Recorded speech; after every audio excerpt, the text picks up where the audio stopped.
नमस्कार, आप देख रहे हैं सेहत वाला संडे और मैं हूं दीपक यादव। आज हमारा बहुत ही खास विषय है वेजिटेरियन डाइट, यानी शाकाहारी खाने के फायदे तो आपने बहुत सुने होंगे, लेकिन हेल्थ एक्सपर्ट्स के अनुसार वेजिटेरियन डाइट सबसे हेल्दी डाइट होती है जो कोलेस्ट्रॉल और ब्लड प्रेशर के स्तर को कम करती है। ये हाइपरटेंशन, मेटाबॉलिक डिजीज, मोटापा, टाइप 2 डायबिटीज़ और दिल के खतरों को बचाती है। फसाई की प्लांट बेस्ड डाइट के फायदों के बारे में लोगों को अक्सर जागरूक करता रहता है। अब एक नई स्टडी में पाया गया है कि नॉनवेज खाने वालों की तुलना में शाकाहारियों में कैंसर का खतरा 14% कम होता है। ये study world cancer research fund, cancer research UK और ऑक्सफोर्ड पॉपुलेशन हेल्थ ने तैयार की है। ये स्टडी बीएमसी मेडिसिन में छपी है। इसी पर चर्चा करने के लिए हमारे साथ मौजूद हैं पीएचएफआई की head nutrition research doctor Shweta Khandelwal और senior physician doctor Swati Maheshwari. तो डॉक्टर्स, आपका बहुत स्वागत है जी बिजनेस पर। मेरा सबसे पहला सवाल स्वाति आपसे ही होगा कि स्टडी को देखते हुए जो डेली नॉनवेज खाते हैं, जो रोज नॉनवेज खाते हैं, उनके लिए क्या किसी तरह के खतरे का संकेत है? देखिए, अगर हम बात करें कि जो कैंसर्स विश्व में होते हैं उनमें से जो 40% कारण है कैंसर होने के, वो ऐसे हैं जिनको कि हम मॉडिफाई कर सकते हैं, यानी कि कंट्रोल कर सकते हैं। और उसी में से जो एक बड़ा कारण है वो है शाकाहारी भोजन का सेवन करना।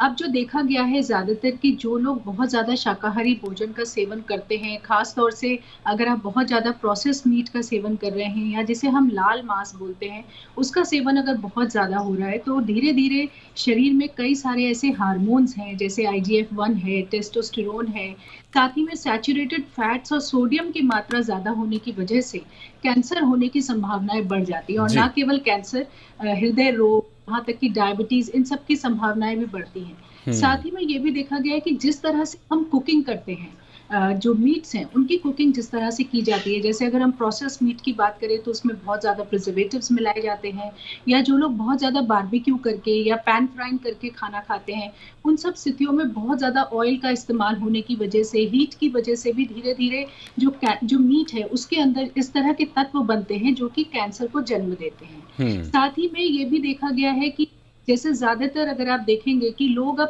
ताज़ा मांस नहीं खरीदते हैं। हम अगर ज़्यादातर देखें आप तो बाज़ारों से जिस तरह से फ्रोज़न या प्रोसेस्ड मीट जो है उसका यस। सेवन बहुत ज़्यादा बढ़ गया है।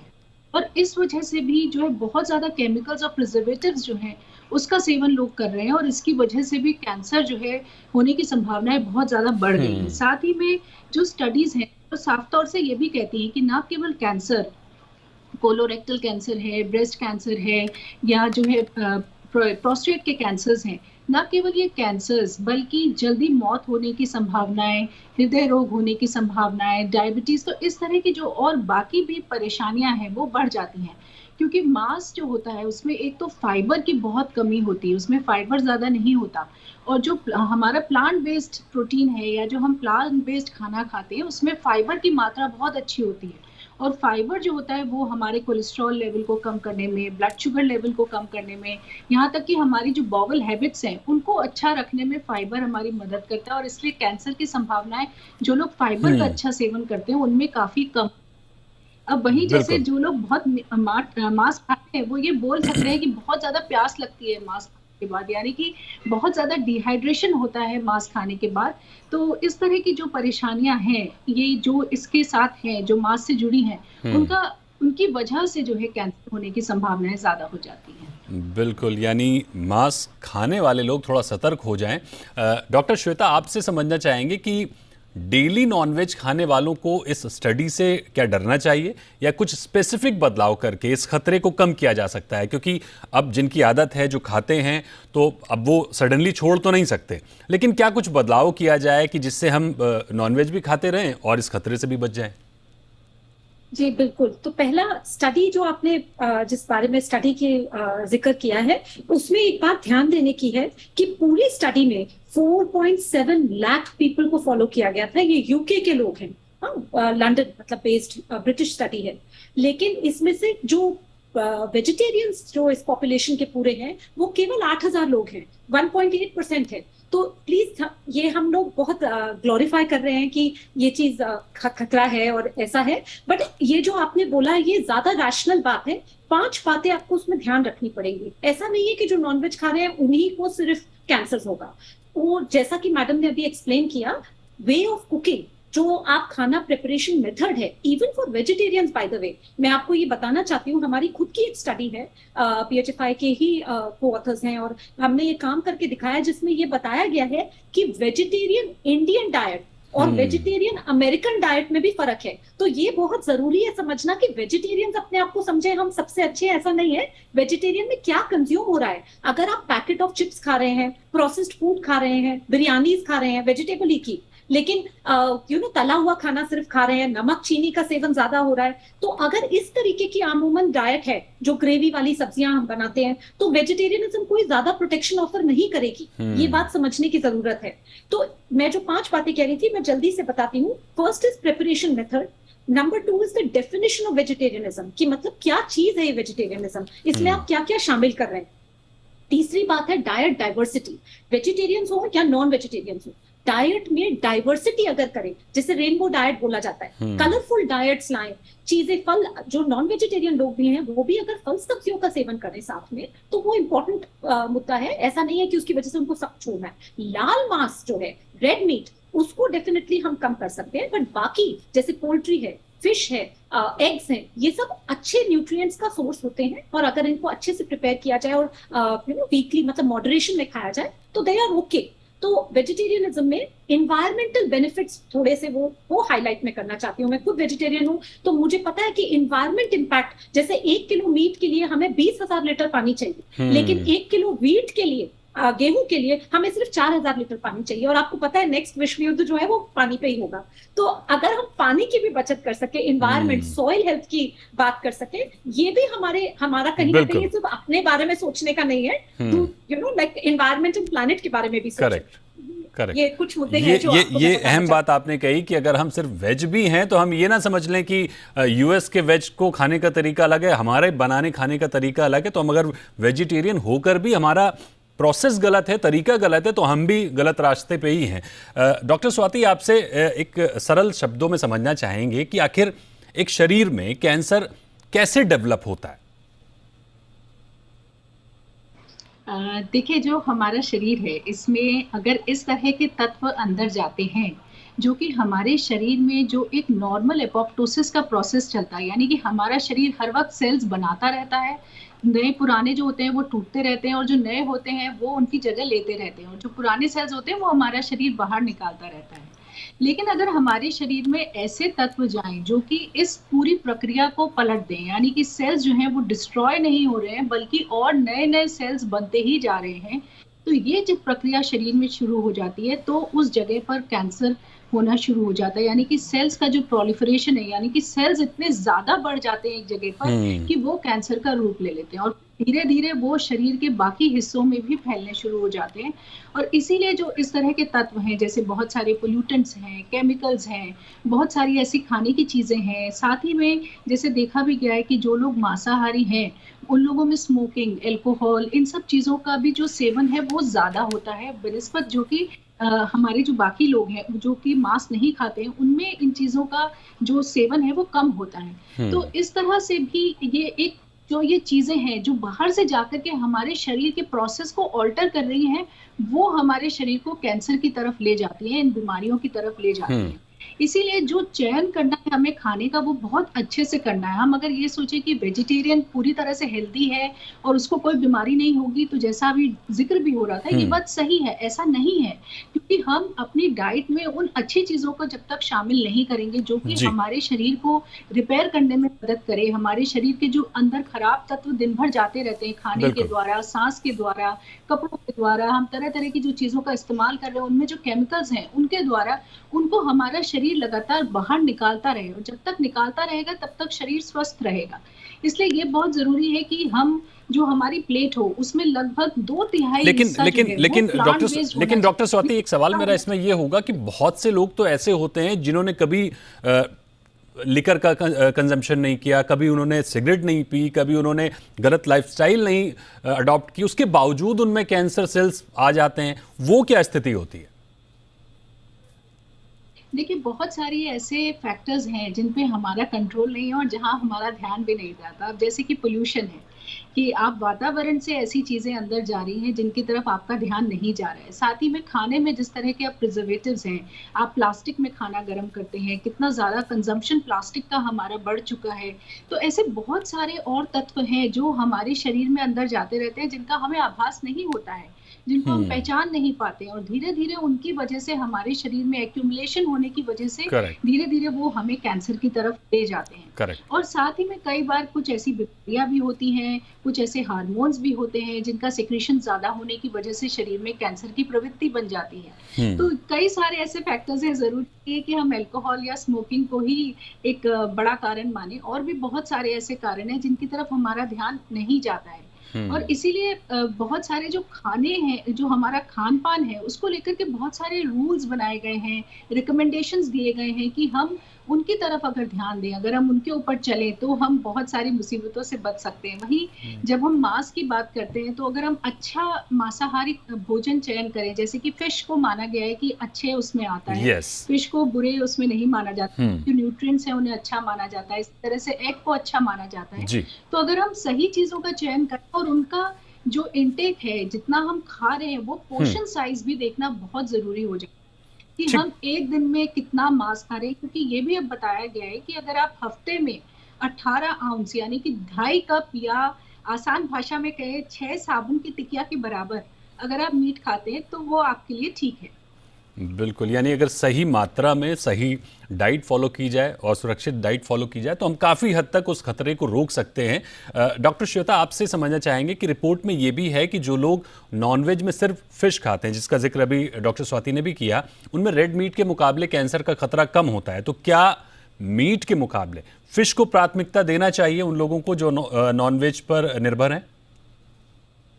डेफिनेटली, लाइक जैसा स्वाति ने भी बताया कि choice of food even with in non vegetarian groups में से पोल्ट्री और फिश को बहुत अच्छा माना जाता है कंपैरेटिवली, क्योंकि उनमें omega 3 fatty acids, long chain omega 3 fatty acids होते हैं, जो ना केवल कैंसर के अगेंस्ट लाइक एंटीऑक्सीडेंट्स देते हैं, बट ऑल्सो ब्रेन डेवलपमेंट के लिए, स्पेशली न्यूरोकॉग्निशन के लिए, मतलब आपके दिमाग का अच्छा चलना और देर तक अल्जाइमर्स और ये सब बीमारियों से दूर रहने के लिए, तो दिमाग की अच्छी चीज के लिए भी, स्किन के कोई डिफरेंट कैंसर्स को बचाने के लिए, ये सब चीजों में विटामिन ई, मतलब फैट सॉल्युबल विटामिन्स अच्छे पाए जाते हैं। तो जो फिश को हम इसलिए बोलते हैं कि वो one of the healthy food items है। तो ये बात बिल्कुल करेक्ट है। हालांकि मैं इसमें एक बात ये ऐड करना चाहती हूँ कि हम लोगों को ये पता होना चाहिए, जैसे मैडम ने भी अभी बताया कि वेजिटेरियंस में हमारे बच्चे भी, हम यहाँ तो 56 एंड अबव की थी ये स्टडी, आपको पता है, बड़ों की थी, लेकिन बच्चों में हमारा जो खुद का लाइक बड़ा सर्वे है, CNN सर्वे था, कॉम्प्रिहेंसिव नेशनल न्यूट्रिशन सर्वे, जो एडोलेसेंट्स तक को फॉलो किया था उन्होंने, 0 to 19। और आप सोचिए, हमारे बच्चे जो स्कूल में जाते हैं, हम सोचते भी नहीं है, उसमें 10% हमारे बच्चे प्री डायबिटिक हैं, हाइपरटेंसिव हैं। तो ये वेजिटेरियन बच्चों की भी बात कर रही हूँ। तो हमें ये भी ध्यान देना होगा कि हमारा थोड़ा सा एम्फेसिस जो प्रोसेस्ड फूड पे चला गया है with in the vegetarian category, उससे मैं बार बार आप लोगों को थोड़ा सचेत इसलिए कर रही हूँ क्योंकि हम आए दिन ये केस देख रहे हैं कि सब चीज अच्छी हो रही है, इतनी रिसर्च कर रहे हैं, फिर भी public health nutrition point of view से न्यूट्रिशन का जो इंडिकेटर्स हैं सब थोड़े कम क्यों हो रहे हैं। ये जो बीमारियां अभी स्वाति ने बताई, हाइपरटेंशन हो, डायबिटीज हो, इन्हें आप अलग नहीं कर सकते, कैंसर हो, ये सब एक कंग्लोमरेट की तरह होती है, मतलब ये कहीं ना कहीं रिलेटेड है। तो ये अभी लास्ट वीक रिलीज हुई है WHO की रिपोर्ट कॉल्ड इनविजिबल नंबर्स। ये एनसीडीज पे इतना प्रकाश डालती है, मतलब यही डायबिटीज, कैंसर एंड ये सब पे, जो बताती है कि इंडिया जैसी कंट्री में भी, जहां हम सोचते हैं कि वेजिटेरियन और होम कुक और घर का खाना, ये सब अब एक्चुअली दीपक आपको पता, हमारे ऑडियंस सुन रहे हैं, ये मिथ हो गया है, क्योंकि बाहर खाने की ये जोमेटो स्विगी हम लोग जो सब ऑर्डर कर करके मंगा रहे हैं ना, ये सब हम कैंसर को हम लोग ऐप से मंगा रहे हैं। ये कह सकते हैं कैंसर को हम लोग बाकायदा ऐप पे ऑर्डर करके घर पर मंगा रहे हैं। डॉक्टर स्वाति, एक और सवाल मेरा ये होगा कि ये जो स्टडी हुई है वो आदर्श स्थिति वाले नॉनवेज और वेज को लेकर की गई है, लेकिन हमारे यहाँ जो सबसे जटिल समस्या है वो ये है कि चिकन को जल्दी बड़ा करने के लिए एंटीबायोटिक के इंजेक्शंस दिए जाते हैं, इसी तरह सब्जियों को जल्दी उगाने के लिए अंधाधुंध यूरिया या दूसरी दवाइयाँ दी जाती हैं। ऐसे में हमारे लिए ये समस्या क्या और ज़्यादा गंभीर नहीं है? बिल्कुल दीपक जी, आपका इशारा बिल्कुल सही तरफ है, क्योंकि एक तरफ जहां हम इस दुविधा में फंसे हैं कि शाकाहारी हो कि मांसाहारी हो, उससे बड़ी परेशानी ये है कि हम जितना भी खाना खा रहे हैं सब अडल्ट्रेटेड है। कुछ ना कुछ केमिकल्स किसी ना किसी तरह के, चाहे हम वेजिटेरियन ले रहे हैं, नॉन वेजिटेरियन ले रहे हैं, उन सभी चीजों में मिलावट जो है ये हमको बहुत ज्यादा परेशान कर रहा है। और इसी की वजह से अगर अब आप देखें कि बहुत ज्यादा हार्मोन डिस्ट्रप्शंस हो रहे हैं, और जो ये हार्मोन डिस्ट्रप्शंस बॉडी के अंदर होते हैं, यानी कि जो हार्मोन्स का फेरबदल हो रहा है, इन्हीं की वजह से, जैसे अभी जिक्र हो रहा था कि प्री डायबिटीज वगैरह जो बच्चों में देख रहे हैं हम, इतनी ज्यादा बच्चों में हाइपरटेंशन देख रहे हैं, ग्रोथ नहीं हो रही है बच्चों की अच्छे से, मोटापा बहुत ज्यादा देख रहे हैं, तो ये सब चीजें वहीं से आ रही है। ये जो केमिकल्स का सेवन हमारा बहुत ज्यादा बढ़ गया है। देखिए अब तो स्टडी साफ तौर से दिखा रही है कि शरीर के अंदर माइक्रोप्लास्टिक तक पहुंच चुका है। तो जब हम इतना ज्यादा केमिकल्स का सेवन कर रहे हैं और खाना हमारा इतना ज्यादा दूषित हो चुका है, तो स्वाभाविक तौर से वो हमारे शरीर पर बुरा असर डाल रहा है। और इसीलिए धीरे धीरे अब आप देखें तो यंग जनरेशन जो है वो, हम उसको बार बार तनाव बोल देते हैं, हम बार बार उसे लाइफस्टाइल का नाम भी दे देते हैं, लेकिन बहुत हद तक जो हमारा खाना है वो इतना ज्यादा एडल्ट्रेटेड है कि उसकी वजह से हम लोग बीमार पड़ते हैं। साथ ही जैसे अभी श्वेता ने भी बोला कि हम फ्रेश फूड का चयन नहीं करते हैं, हम वैसा खाना नहीं खा रहे हैं, हम ज्यादा से ज्यादा pack process food, ready to eat food का चयन कर रहे हैं। और इन सभी चीजों में बहुत ज्यादा केमिकल्स जो है वो मिले हुए हैं, जो कि हमें दिखते नहीं है, ना हमें पता चलता है, बल्कि स्वाद बढ़ाने के लिए भी जो कई सारे केमिकल्स मिलाए जाते हैं वो हमारी सेहत के लिए हानिकारक हैं। और इसलिए जितना ज्यादा हम इनका सेवन करेंगे उतना हम धीरे धीरे और ज्यादा बीमारियों की तरफ बढ़ते ही जा रहे हैं। और इसीलिए सरकार को बहुत जरूरी है इन सब चीजों पे अंकुश लगाना, देखना कि कम से कम एडल्ट्रेशन हो। अब आप देखिए चाहे दूध, पनीर, जो भी खाने की सब चीजें आ रही हैं, सब जो है नकली या फिर एडल्ट्रेटेड आ रही हैं, और इनकी वजह से धीरे धीरे सेवन की वजह से बहुत ज्यादा दिक्कतें जो है वो सामने आ रही हैं। इसीलिए अब बहुत जरूरी है कि हम इन बातों को ध्यान रखें कि जो हमारी प्लेट है उसमें हमें वो जरूरी फाइटो न्यूट्रिएंट्स मिले, वो जरूरी ऐसे न्यूट्रिएंट्स मिले जो कि हमारे बॉडी को जाके डिटॉक्स करते हैं, जो कि हमारी बॉडी को लड़ने की शक्ति देते हैं। इसीलिए हम ये बोलते हैं कि ज्यादा से ज्यादा फ्रूट्स एंड वेजिटेबल्स का सेवन अगर आप करेंगे तो ये न्यूट्रिएंट्स आपको मिलेंगे, आपके अंदर जाएंगे। आप ज्यादा से ज्यादा फाइबर लीजिए। और वही ये बात भी ध्यान रखिए कि देखिए जो शाकाहारी खाना है उसमें कुछ ऐसे विटामिन्स और मिनरल्स होते हैं जिनकी कमी होती है, जो कि मांसाहारी में ज्यादा बेटर होता है। जैसे प्रोटीन की बात करें, विटामिन B12 की बात करें, 6 आयरन, ये सब चीजें जो मांस होता है उसमें ज्यादा बेहतर होता है। लेकिन ऐसा नहीं है कि हम वेजिटेरियन है तो इन चीजों का सेवन नहीं कर पाएंगे, लेकिन हमें चयन सही करना होगा खाने का, ताकि इन चीजों की कमी हमारे शरीर के अंदर और हम पूरा कर सकते। बिल्कुल, चयन बहुत ज़रूरी है सही करना, लेकिन एक सबसे बड़ी समस्या है कि जो सोर्स है, मेन सोर्स है, वही अगर गड़बड़ आ रहा है तो आप कितना भी अच्छा चयन कर लीजिए तो वो मिलावटी खाना, उससे जितना जल्दी आप बचें ज़्यादा बेटर होगा। डॉक्टर श्वेता, आपसे समझेंगे कि नॉनवेज के विकल्प में अब प्लांट बेस्ड चिकन और मीट जैसे प्रोडक्ट भी आ रहे हैं। क्या ये प्रोडक्ट नॉनवेज का वास्तविक विकल्प बन सकते हैं और उतना ही पोषण दे सकते हैं जितना एक्चुअल नॉनवेज में मिलता है? और आमतौर पर जो लोग पसंद करते हैं, खाना चाहते हैं, लेकिन असली नॉनवेज नहीं खाएंगे, ये जो विकल्प है उसको खाना चाहते हैं, क्या उन्हें एक्सेप्ट करना चाहिए, अडॉप्ट करना चाहिए इसको?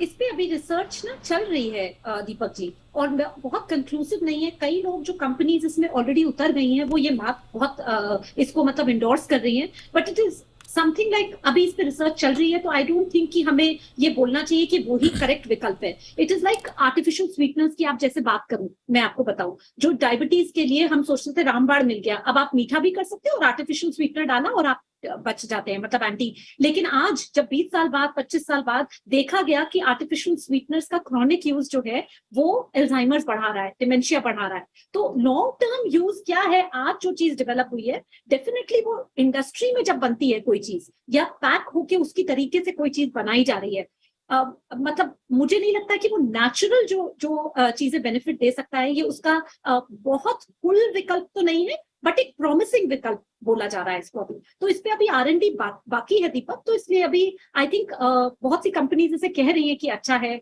और सब कुछ है, but I don't have a conclusive answer yet.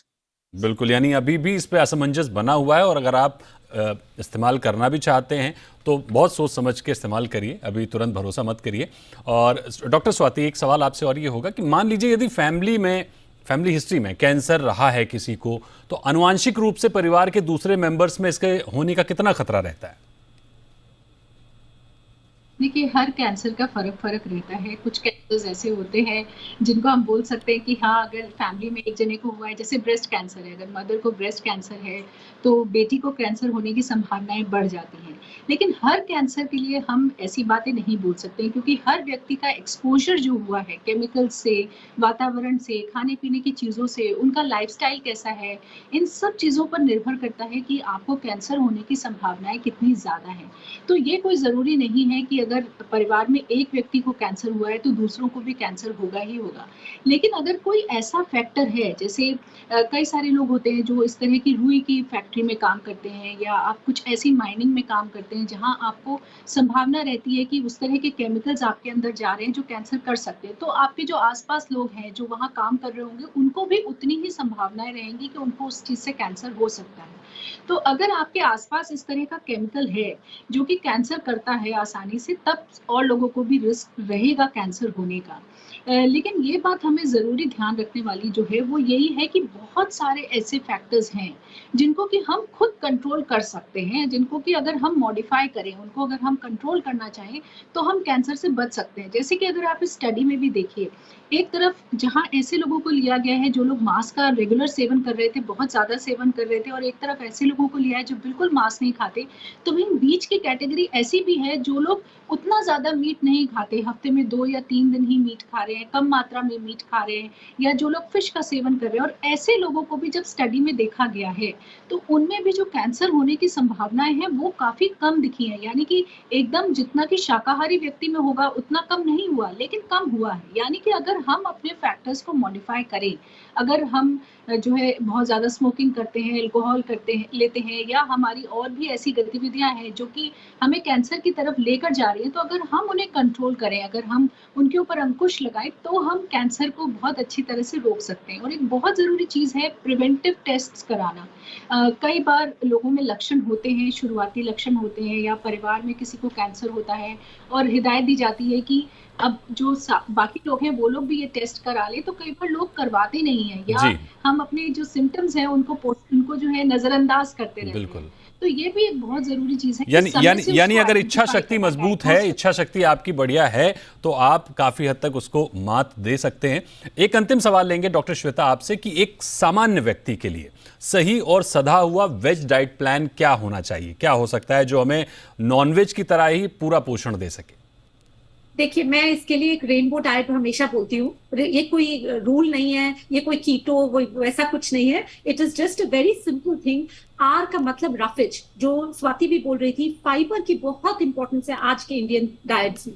जो हम इतना ग्रेवी बना बना के परेशान हो जाते हैं, तो वो रफेज को बहुत, वो फ्रेश फ्रूट्स एंड वेजिटेबल्स में, सीड्स में, ये खाना बहुत जरूरी है। आर ए से एंटीऑक्सीडेंट्स। एंटीऑक्सीडेंट्स आपको कहीं दूर जाने की जरूरत नहीं है। सिंपल आप फल सब्जियां जैसा मैं बता रही थी वो हो, या हमारे मसाले जो हमारे किचन में फाइंड होते हैं वो भी आप यूज कर सकते हैं। उसमें भी छोटी छोटी मात्रा इम्यून एनहांसर्स की जो आई है, इम्यूनिटी बूस्टर्स जिसे बोलते हैं, वो भी होता है। सो उनका अच्छे से, मतलब जैसे जो बीच में हम कोविड काल में देखा था, सब लोग पीने लग गए थे, काली मिर्च का पानी पी रहा है, कोई अजवाइन का पानी पी रहा है, तो वो उतना भी नहीं, लेकिन नॉर्मल मॉडरेशन में।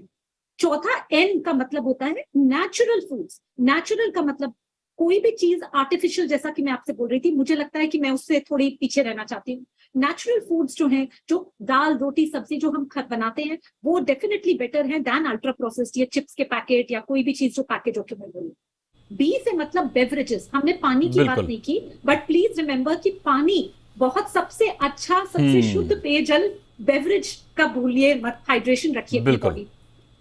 ओ से मतलब है ओमेगा 3, जो मैंने अभी आपको बताया ब्रेन के लिए भी बहुत इंपॉर्टेंट है। वो फिश में मिलता है डेफिनेटली, लेकिन ऐसा नहीं है कि सिर्फ नॉन वेजिटेरियन को मिलेगा। आप उसे मस्टर्ड ऑयल से, फ्लैक्स सीड से, वॉलनट से, थोड़ा नट्स में भी होता है, आप ले सकते हैं। बिल्कुल। और last but not the least is W.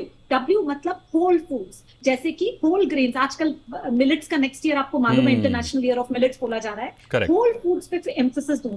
तो अगर ये रेनबो डाइट आपकी डाइट में है दीपक, तो आई थिंक हम चाहे वेजिटेरियन हो चाहे नॉन वेजिटेरियन हो, हम ठीक रह सकते हैं। बिल्कुल, ये अहम बात आपने कही कि अगर आप रेनबो डाइट को अपने जीवन में शामिल करते हैं तो वो आपके लिए काफ़ी कुछ खतरों को कम कर सकती है। आमतौर पर हम किसी भी रोग की बात करते हैं, कैंसर की नहीं, आप हार्ट डिजीज़ की या किसी भी बॉडी में प्रॉब्लम होने वाली अगर हम बात करते हैं तो उसमें बहुत बड़ा रोल डाइट का होता है, खाने का होता है और आपकी जीवन शैली का होता है। अगर वही सुधर जाए तो बहुत अच्छा होगा। तो इस पूरे शो में जुड़ने के लिए डॉक्टर श्वेता खंडेलवाल आपका बहुत बहुत शुक्रिया, और डॉक्टर स्वाति आपका भी बहुत बहुत शुक्रिया कि आप हमारे साथ जुड़ी और हमारे दर्शकों को आपने बताया कि किस तरह से वो फिट रहें, हेल्दी रहें और अपनी लाइफ अच्छी तरह से हंसते मुस्कुराते जीते रहें। तो इस शो में फिलहाल इतना ही, लेकिन सेहत वाला संडे लगातार जारी है। हर बार की तरह हम एक शानदार टॉपिक लेते हैं, जो ट्रेंडिंग टॉपिक लेते हैं, जो तमाम रिसर्च हैं जो आजकल लोगों को परेशान कर रही हैं, हेल्थ से जुड़ी, जीवन शैली से जुड़ी, उनको हम लेते हैं और उन पर पूरी तरह से डिस्कस करते हैं कि आप किस तरह से अपनी लाइफ को हेल्दी और अच्छे तरीके से जी सकते हैं। तो इस शो में फिलहाल इतना ही, लेकिन अगले हफ्ते जुड़ेंगे किसी और टॉपिक के साथ। तब तक के लिए नमस्कार।